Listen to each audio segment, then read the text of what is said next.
What's up, everybody? Coach Kayla with Life Unlimited Coaching coming at you today with 10 healthy habits that changed my life. Now, I made this list and I wanted to dial in all of the things that I have done over probably the last decade that have truly made a huge difference in everything, in everything. It's made a difference in everything, okay? So the things that have almost like given me a full 180 when it comes to my health, my mental health, my emotional health, all of it. Okay. So, number one is waking up early. Now, I've woken up early for the last 12 or so years. And originally, when I was waking up early, it was because I had to be to work at 5 or 5:30, depending on the job, right? And when I owned the gym, I had to be there at 5. Like I've gotten up early for the last 12 years. However, there's a big difference between waking up early to get somewhere and to be somewhere and kind of reactively, and waking up early proactively so that you can get stuff done and focus on you before the day actually gets going. Okay. So when I had the gym, I had to be there at 5. So for me to wake up early, I had to get up in the 3s. Okay. Because then I could spend an entire hour on myself before the day began. And so I started doing that. And I think I set my alarm for like 3:20. And I started waking up and I would go to the gym and be there at 4 and get a workout in and before the day started. Okay. And that literally changed everything because I was taking care of me first, which brings us to number 2. Another habit is putting me first and being okay with it. As moms, we have a very, very hard time with this. But you need to recognize that when you're taking care of you, when you're fueling your body correctly, when you're doing the activity, like spending time exercising, being active, with or without the kids, like that's something you can do with them, right? When you're actually spending dedicated time for yourself, on yourself, everything else goes better. And it's not a selfish act. In fact, it's selfless because you are making sure that you are at the top of your game so you can perform as a mom. Okay. The best example that I can use for this is if an Olympic athlete, okay, is on the Olympic team and they don't put in the work to practice, they don't put in the work to take care of their bodies, they don't put in the work to fuel it correctly, and they don't take care of themselves, they will not go out onto the field or the court or whatever. They will not win. They will not represent their country well. They will not get a medal. They will not perform. Okay. And everyone would agree that by them not taking the time to practice and fuel their performance and all the stuff that we all know we need to do or they need to do at the level they're at, all of us be like, dude, you're being so selfish because you're representing the USA and you're not even willing to put in the hours to practice so that you can go out and represent us well. It's selfish, right? For them to be lazy and not do it. Okay. On the other hand, we as moms are like, oh, we got to put everybody first because it's selfish for me to take care of me, but I'm not performing at the best I can. I'm not being the best mom I can. I'm giving everybody table scraps because I just don't want to. I just don't have any energy. Right? No. They deserve better, and so do you. You need to represent. You need to set the foundation, set the structure for your family, right? It's a selfless act to take care of yourself first. It takes a long time for people to make this mental shift, but it really does matter. Okay? Hopefully that made sense. Number 3, tracking my food. Now, before I started tracking my food in a way that actually made sense for me and hired a coach, I was probably like a lot of you. I would eat clean and I would eliminate breads and pastas and food that, would be deemed unhealthy by the health nuts, like processed, whatever that means, food, and all of that stuff. Okay. It wasn't until I actually hired a coach who was not only a nutrition coach guru guy, but he was also has a PhD in biochemistry, where I actually learned how our bodies respond to food and what choices can, like, with your food, dictate what your body's going to do with that food and all sorts of stuff. Okay. So I learned like this deep science behind it.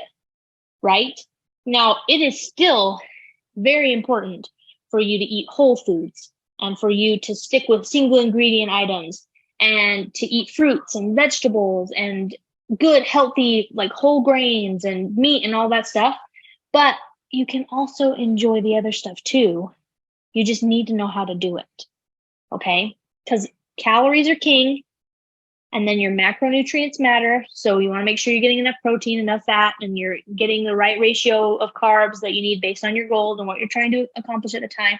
But finally learning how food works for me specifically. And what I mean by that is some people can eat as many eggs as they want and they don't have any adverse reactions whatsoever. Okay. I, however, have realized that if I eat more than like the equivalent of 2 to 3 eggs, I get super gassy. Sometimes is it worth it because I love eggs? Yes. But it's something that I have recognized as like, oh, if I cut eggs out, or if I only eat 1, or if I only eat 2, then I'm going to be feeling a lot better than if I ate like 7. Does the quality of eggs matter? Sometimes. Like if I get like pasture raised, super yummy eggs, I can actually eat more of those. But if I just get like eggs from the grocery store, it's not good, right? My body doesn't respond very well. And so quality matters when it comes to how you feel, but you need to track your food, log it, be aware of it, and kind of treat yourself as your own little science experiment so that you can learn how your body responds to food and different foods. Okay. Does soda make you feel bloated? Sometimes it makes me feel bloated. Sometimes it doesn't, right? It just depends. As long as I'm drinking enough water, soda doesn't bloat me. But if I'm not drinking enough water, it totally does, right? Or broccoli makes me feel bloated. Broccoli would be considered a super health food, right? It is super healthy. But if I eat too much of it, I get super bloated and gassy. And that just happens, right? Garlic, super gassy. So like there's things that you're going to learn about yourself and how you respond to food if you start to track it. And you'll learn so much more about you and how you respond and what you need to do based off of your fat loss goals or physique goals. Maybe you're trying to build muscle. But the more you learn about how your body responds, the more you can make educated decisions around nutrition. Okay. The fourth one is making sure that I got enough sleep. Okay. Now, regardless of what you may say to yourself, 6 hours of sleep is not enough. And if you are one of those people who say, oh, well, I just run better on 6 hours of sleep, it's just because you're used to it. That's it. Your body is adapted negatively to sleep. And you need to make sure that, and you can gradually increase it, but your body will be better if you sleep a full 8 hours. Okay. 7 to 9 is the happy zone. Okay. Can you perform just as well on 6.5? You would have to, I mean, you may feel like you can, but it would be an interesting thing to pay attention to, because as soon as I started paying attention to how much sleep I was getting, I recognized how much better I felt, like during my workouts. I wasn't so hungry. I was less like I had less brain fog, all of that stuff. Okay. And I went years not getting enough sleep, years, because I had a baby and I was getting up at 3:20 and, and it was what needed to happen at the time. And it was a season of my life. But like now I can actually get a full 7 hours and I feel much, much better. Okay. So just making sure you get enough sleep. If you don't know if you get enough sleep, track it. You can track it. There's apps on your phone. You can get like watches that track it, but it'd be a really good thing to pay attention to see how you feel and how your body responds to more sleep. The fifth one is turning off notifications on my phone during certain hours. Okay. So my phone does not go off. Like there's no notifications, no emails coming through, no texts coming through, nothing until I think it's 8 a.m. Okay. And the reason I did that was because there's boundaries that you need to set with people, especially as a business owner, right? But as just in general, you need to set boundaries so that you can have your quiet time and you can get the stuff done that you need to do, including the self-care, right? If you're constantly being bombarded with messages and people reaching out and you're just constantly on the phone getting notified, it's an overstimulation and it's really easy for you to get stressed. I know I was getting stressed. And so I silenced it until 8 a.m. and then it turns off at 7 p.m. Notifications go off. And it helps me spend less time on social media during those hours because it automatically shuts me down.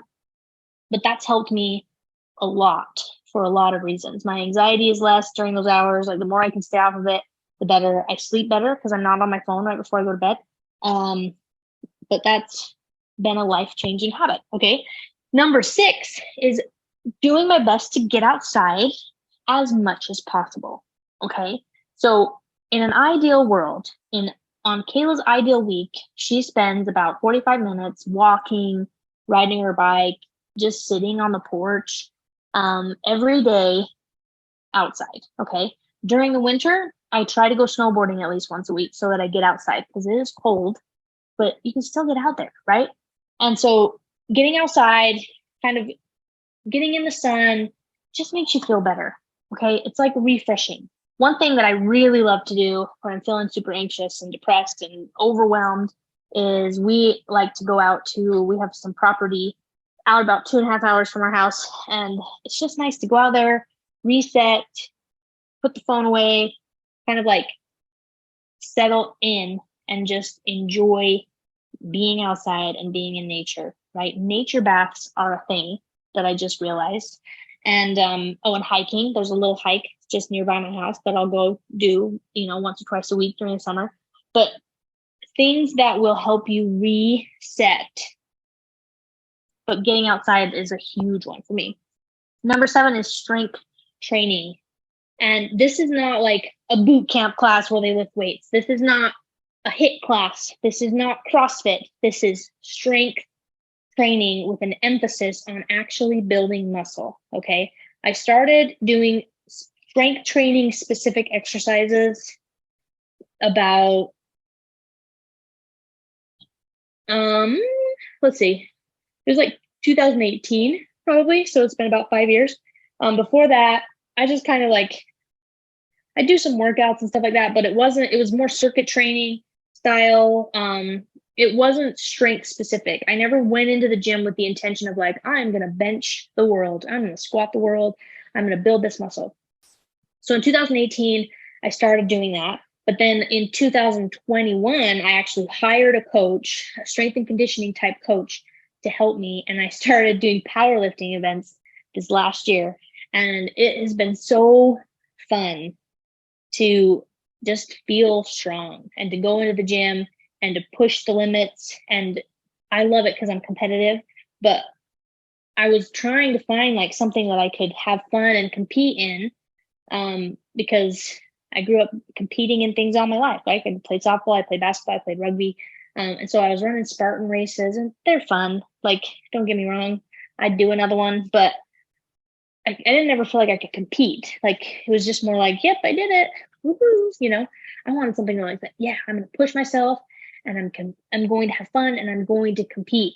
And powerlifting has been super fun because you really just compete against yourself, which is even cooler, right? You compete against yourself. Yes, you compete against others, but it's mostly just setting your own personal records, trying to beat the person you were the last competition. And that's been really fun for me. So dedicated strength training. I'm not saying you have to go be a power lifter, but I'm saying that there's something really empowering about being able to lift heavy. And I think it's really, really important for women to lift heavy. It's good for your bones. We are all prone to osteoporosis just being women, right? And so it's really good for our bodies to lift heavy. We carry heavy loads as moms, so you might as well be strong enough to carry them.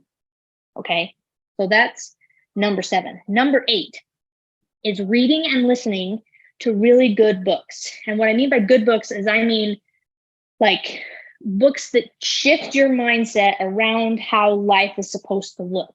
Okay, there are so many out there, and I could list a ton, but some of my favorite ones have been The Slight Edge, Atomic Habits, How to Win Friends and Influence People, The Energy Bus. That one's really fun and really short, really quick read. The John Wooden's Pyramid of Success, 7 Habits of Highly Effective People, The Big Leap, and those are just some. But those are ones that like they shifted my perspective on habits, on how to talk to people and how to interact with them, how to become a better person, how to stay within my circle of control and not worry so much about what's going on in the world because I can't control it anyway, how to like stuff like that. Like they have shifted how I've seen the world and they've made it. Oh, the other one I was going to say is Daily Stoic, but because it's just like philosophy and every day you can read a new little passage. But what I'm saying is they've changed how I've seen the world and then how I approach the world. Okay. And it's stuff like that is really has changed my life. Okay. The 9th one is practicing gratitude and prayer. So whether or not you believe in God, that's fine. I do. I have a really strong relationship with him.